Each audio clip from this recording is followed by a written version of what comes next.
Hello hi dears സിന്ദൂര വ്ളോഗ്സിലേക്ക് എല്ലാവർക്കും സ്വാഗതം. നിങ്ങൾ ആദ്യമായിട്ടാണ് എൻ്റെ ചാനൽ കാണുന്നതെങ്കിൽ ചാനലൊന്ന് സബ്സ്ക്രൈബ് ചെയ്തതിന് സപ്പോർട്ട് ചെയ്യണം.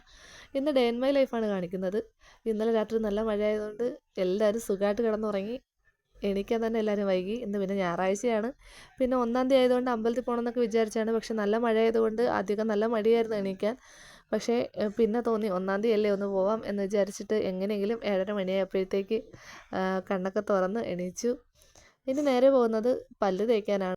എൻ്റെ സംസാരം കേട്ടപ്പോൾ തന്നെ നന്ദു ഉണർന്നു. അപ്പോൾ അവനും പല്ല് തേക്കാൻ വേണ്ടി പേസ്റ്റ് എടുക്കാൻ പോയതാണ്. അങ്ങനെ ഞാനും അവനും കൂടെ പല്ലേക്ക് ഇറങ്ങിയപ്പോഴും ചേച്ചി രാവിലെ കുളിച്ച് റെഡിയായി. അവൾ അമ്പലത്തിൽ പോവാണ്. ഇന്ന് 1-ാം തീയതി അല്ലേ. അവൾ പക്ഷേ അറക്കലാണ് പോണത്. മേലിന്ന് ഗീത ചേച്ചിയൊക്കെ ഉണ്ട്. അപ്പോൾ അവരെ കൂടെയാണ് അവൾ പോകുന്നത്. പിന്നെ ഞാനും നന്ദു നേരെ പല്ല് തേക്കാൻ പോയപ്പോഴത്തേക്ക് നമ്മൾ തലേ ദിവസം നല്ല മഴ പെയ്താൽ ഞാനും എന്നല്ല, നമ്മളിവിടെ എല്ലാവരും ആദ്യം ചെയ്യുന്ന കാര്യമെന്ന് പറഞ്ഞാൽ നമ്മുടെ തോട്ടിലേക്ക് പോകും. തോട്ടിൽ ശരിക്കും വെള്ളം ഉണ്ടാകും നോക്കുകയാണ് ആദ്യത്തെ പണി. അപ്പോൾ നമുക്ക് തോട്ടിലേക്ക് പോകാം. സാധാരണ തലേ ദിവസം നല്ല മഴ പെയ്താൽ നല്ല കലക്കൽ വെള്ളമാണ് തോട്ടിൽ നിറയെ. പക്ഷേ ഇന്ന് കലക്കലൊന്നുമില്ല, ചെറിയൊരു കളർ വ്യത്യാസം മാത്രമേ ഉള്ളൂ. എങ്കിലും നല്ല തെളിഞ്ഞ വെള്ളമാണ്. പക്ഷേ ഇന്നലത്തെ രാത്രിത്തെ മഴ വെച്ചിട്ട് നല്ല കലക്കൽ വെള്ളമാണ് വരേണ്ടത്. പക്ഷേ ഇന്ന് നല്ല തെളിഞ്ഞ വെള്ളമാണ്. പിന്നെ ഞാൻ നേരെ വന്ന് അരി അടുപ്പിട്ടു. എന്നിട്ട് പുട്ട് അവിക്കാൻ തുടങ്ങി. എന്നിട്ട് അതിനിടയ്ക്ക് കൊച്ചുങ്ങൾക്ക് കാപ്പി കൊടുത്തു. കാരണം അവർക്ക് കാപ്പി കൊടുത്തിട്ട് അമ്പലത്തിൽ കൊണ്ടുപോകാൻ പറ്റുള്ളൂ. നന്ദുവിന് ട്യൂഷനുണ്ട്. അപ്പോൾ അതുകൊണ്ട് അവനെ പോകുന്ന വഴിക്ക് തന്നെ ട്യൂഷൻ സെൻറ്ററിലാക്കിയിട്ട് വേണം നമുക്ക് അമ്പലത്തിലേക്ക് പോകാൻ. ഇപ്പം മഴ പെയ്യുന്നുമുണ്ട് തോരുന്നുമുണ്ട്. ആ രീതിക്കാണ് നിൽക്കുന്ന മഴ. പിന്നെ ഞാൻ പെട്ടെന്ന് പോയി കുളിച്ചിട്ട് മോളെയൊക്കെ ഒന്ന് പിറം കഴുകി. അവൾക്ക് പനിയായതുകൊണ്ട് അവളൊന്ന് പിറം കഴുകിയതേ ഉള്ളൂ. തലയൊന്നും നനച്ചില്ല. നമ്മളൊക്കെ ഒരുങ്ങി റെഡിയായി വന്നപ്പോഴത്തേക്ക് തുള്ളി തോരാത്ത മഴയായിരുന്നു. നല്ല മഴയായിരുന്നു. മഴ ഒത്തിരി ഒന്ന് തോന്നിട്ട് വേണം ഇവിടെ നിന്ന് ഇറങ്ങാൻ. ഈ പെരുമഴയത്ത് തന്നെയാണ് ചേച്ചിയുടെ മക്കളും പഠിക്കാൻ വേണ്ടി ട്യൂഷൻ സ്ഥലത്തേക്ക് പോയത്. മഴ ഒന്ന് തോന്നപ്പോഴത്തേക്ക് നമ്മളും ഇറങ്ങി അമ്പലത്തിൽ പോകാൻ വേണ്ടിയിട്ട്. മോനെ ട്യൂഷൻ സ്ഥലത്താക്കിയിട്ട് വേണം നമുക്ക് അമ്പലത്തിലേക്ക് പോകാൻ. ഇപ്പോൾ ഏകദേശം 10 മണി ആവാറായി. 10 മണി തൊട്ട് 12 മണി വരെയാണ് ട്യൂഷൻ. അങ്ങനെ ട്യൂഷൻ സ്ഥലം എത്തി. ചേട്ടൻ അമ്പലത്തിലേക്ക് വരാത്തതിൻ്റെ വിഷമമാണ് ഒരാൾക്ക്. അങ്ങനെ ആൾ ഉമ്മയൊക്കെ കൊടുത്തിട്ട് ചേട്ടന് സന്തോഷമായിട്ട് പറഞ്ഞു വിട്ടു. അങ്ങനെ ചേട്ടൻ ടാറ്റയൊക്കെ പറഞ്ഞ് ട്യൂഷൻ സ്ഥലത്തേക്ക് പോയി. ഞാൻ ബേക്കിലായിട്ട് ചെല്ലട്ടെ എന്ന് ചോദിച്ചപ്പോഴത്തേക്ക് ആൾ വരണ്ട, ഒറ്റയ്ക്ക് ഇരുന്നോളാന്നാണ് പറഞ്ഞത്. അപ്പോൾ ആൾ ഹാപ്പി ആയിട്ട് ബേക്കിലിരിക്കുന്നുണ്ട്. അങ്ങനെ നമ്മുടെ അമ്പലം എത്താറായി. നമ്മളെപ്പോഴും പോകുന്ന തിരുവല്ല ആലൂർക്കാവ് ദേവീക്ഷേത്രത്തിലാണ് ഇത്തവണയും പോയിട്ടുള്ളത്. അവിടെ ചെന്നപ്പോഴാണ് നമുക്ക് മനസ്സിലായത് ഇന്ന് കല്യാണമുണ്ട്. അങ്ങനെ കല്യാണ തിരക്കൊക്കെ തുടങ്ങുന്നതിന് മുമ്പ് തൊഴുതിട്ട് എളുപ്പം ഒന്ന് ഇറങ്ങി നമുക്കിങ്ങ് പുറത്തേക്ക് ഇറങ്ങാമെന്ന് വിചാരിച്ചു. അപ്പോഴാണ് കല്യാണക്കുട്ടിയുടെ അമ്മ വന്ന് പറഞ്ഞത് താലപ്പൊലി എടുക്കുന്ന കുട്ടികൾ കുറവാണ്, ഒന്ന് വന്ന് മോളെ കൊണ്ടൊന്ന് താലപ്പൊലി എടുപ്പിക്കുമെന്ന്. അങ്ങനെ ആൾ അൺഎക്സ്പെക്റ്റഡ് ആയിട്ടാണ് താലപ്പൊലിക്ക് നിന്നത്. കല്യാണ ചെറുക്കനെ എതിരേറ്റ ഉടനെ ഞാനും എൻ്റെ മോളും പെട്ടെന്ന് തന്നെ അവിടെ നിന്ന് മാറി. ഇല്ലാന്നുണ്ടെങ്കിൽ അവിടെ നിന്നിട്ട് പിന്നെ പെൺകുട്ടിയെ എതിരേക്കാൻ വേണ്ടി നിൽക്കേണ്ടി വരും എന്നുള്ള ഒറ്റ കാരണം കൊണ്ട് പെട്ടെന്ന് മാറി. കാരണം എനിക്കിതിന് ശേഷം നേരെ വീട്ടിൽ പോയി ഡ്രസ്സ് മാറ്റി ഉടനെ ഷോപ്പിലേക്കാണ് പോകേണ്ടത്. അവിടെ ഒരു കുട്ടി ഹെയർ സെറ്റ് ചെയ്യാൻ വരുന്നുണ്ട്. പിന്നെ 1-ാം തീയതി ആയതുകൊണ്ട് കുറച്ച് നേരമെങ്കിലും ഷോപ്പിൽ പോകണമെന്ന് വിചാരിച്ചുകൊണ്ടാണ് ഞാൻ ഇരുന്നത്. അപ്പോൾ തന്നെ എനിക്കൊരു കസ്റ്റമർ വിളിച്ചു. അങ്ങനെ 11 മണിയായപ്പോൾ ഞാൻ ഷോപ്പിലെത്തി.